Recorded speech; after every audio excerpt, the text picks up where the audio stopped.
Good morning, and thank you for joining us with American Cities Rebuilding. I'm Dana Knowles, a reporter and multimedia journalist with Rocky Mountain PBS right here in the Mile High City, Denver, Colorado. Today, we're going to be talking with Denver Mayor Michael Hancock about the topics of crime and safety in the city of Denver. Both issues have been top of mind for many Denver residents over the last few years that we've seen incidents of crime rapidly increase. Mayor Hancock, thank you for being with us today. We appreciate it. Dana, good to be with you. Yes, thank you.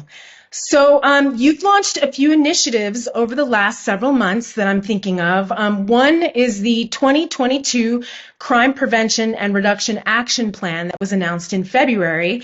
And then last week, you talked about another public safety initiative focusing on crime, specifically in downtown Denver. Can you talk a little bit about both of those plans and what they encompass, and are they related? They somewhat related, and but the reality is that I like to always say we stay in the laboratory. And so in February we talked about or unveiled a plan to identify 5 hotspots in the city of Denver, and we ultimately expanded that to 3. But the goal is that we recognize that more than 80% of the violent crime in our city, were occurring in only 5 to 8 areas of our city. And we needed to fix that situation. So we needed to surge those areas with police involvement, but also building our partnerships with community-based organizations and the residents in those areas to help us improve and reverse those trends that were occurring in their communities. We were successful, at least in the first year of doing that. We were able to reduce the first 5, 4 of the neighborhoods. We saw a pretty dramatic decrease in crime. Downtown was the only area that we were unable to decrease the violent crime activity. And so in round 2, we added 3 other neighborhoods, including strengthening our areas in downtown. And that's what we're focused on now. What you saw us do yesterday, or last week, I should say, is really focus on downtown. Downtown is our central business district. It's where most of our sales tax revenues come from. It's where a lot of our entertainment efforts take place, our activities take place, including the theaters, as well as concert halls and restaurants and nightclubs. And we simply cannot afford for people to feel unsafe in downtown. And so we're focused on, in a very collaborative effort, to bring down the crime in downtown by doing a few things. First and foremost, taking a law enforcement and a public health approach to the effort. Okay, Mr. Mayor, since we were talking a little bit more specifically about downtown, why is it more difficult to reduce crime there? What are the reasons that crime have increased in that area? Is it easy to just sort of blame the economy as the result of the pandemic? What do you think?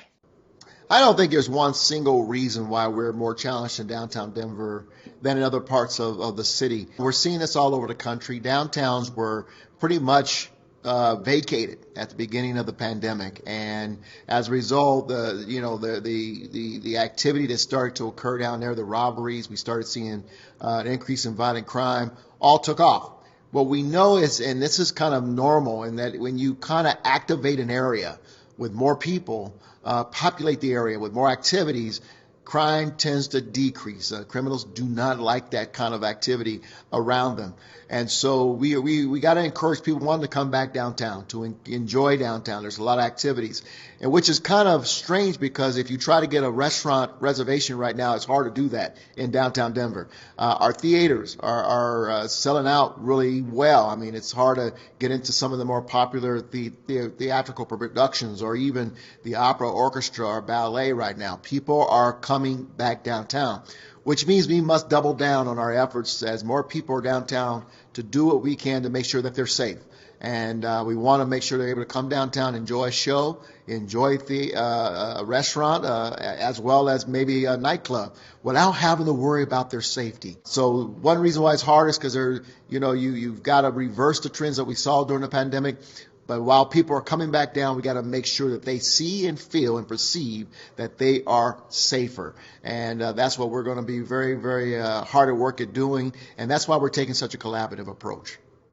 How do you define success for all of this, looking at both of these initiatives that I mentioned? How do you tabulate that? How do you get data in terms of what success looks like? Or is it more of what the layperson who's in downtown Denver can tell you, or is it a combination of both of those things? Well, here's the deal, Dana. We can obviously look at the baseline data from when we started the activity to kind of reverse these trends.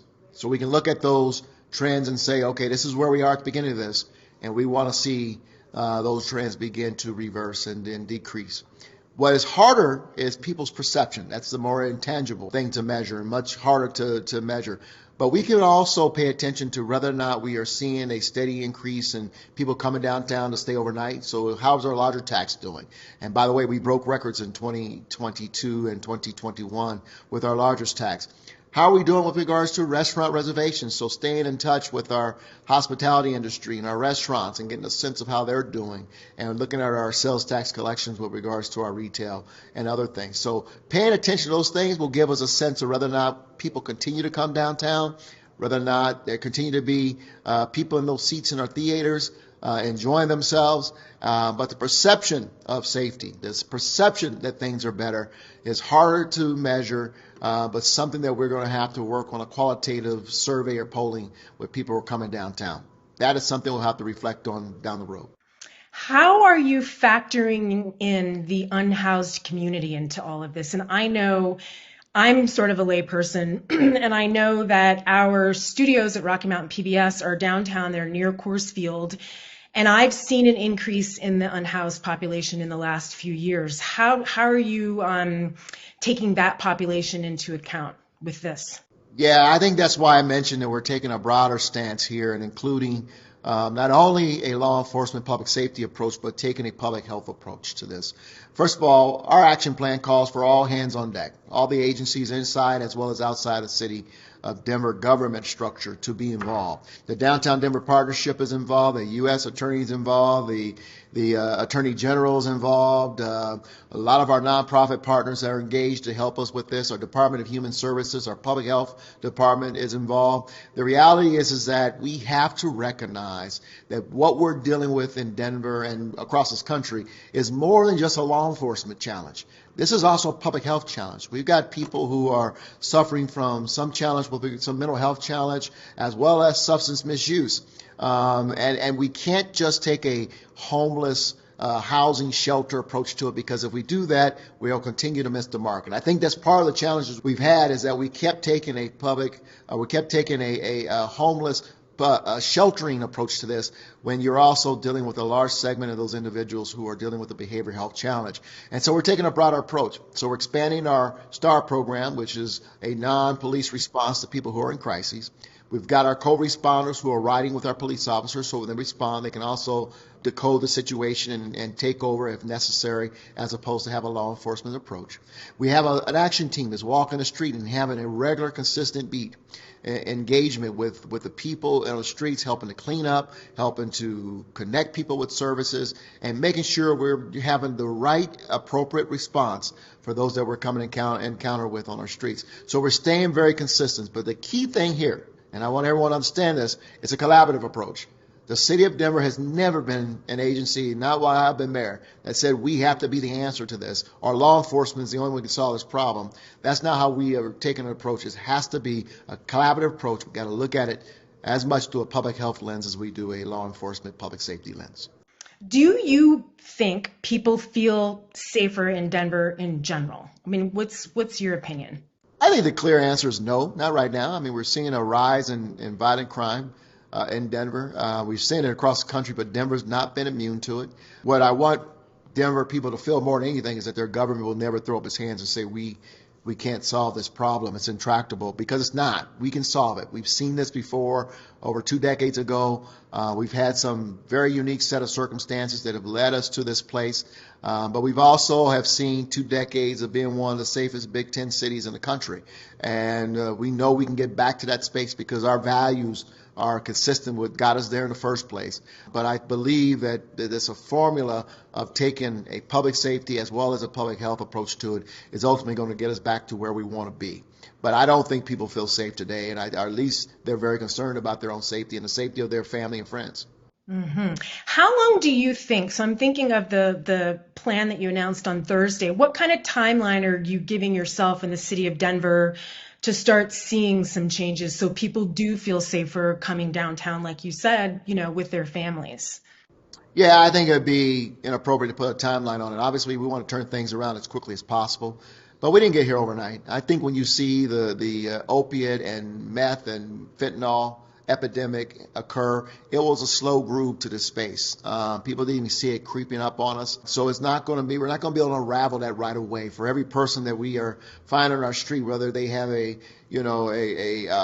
easy to explain reason why they are unsheltered on our street, or they're experiencing the trauma and they're explaining to us why they started opiates and meth or fentanyl in the first place. For every individual we come in contact with, we got to peel back the layers and get to the heart of how we can best help them, because otherwise we're going to see them back on the street or continue into this very expensive cycle. So it's going to take time, but know the consistent, steady beat of staying in contact, continue to connect, continue to do everything we can to help those who are in crisis, but also to clamp down on those who come to our communities preying on the vulnerable, as well as wanting to continue to commit crimes in our city.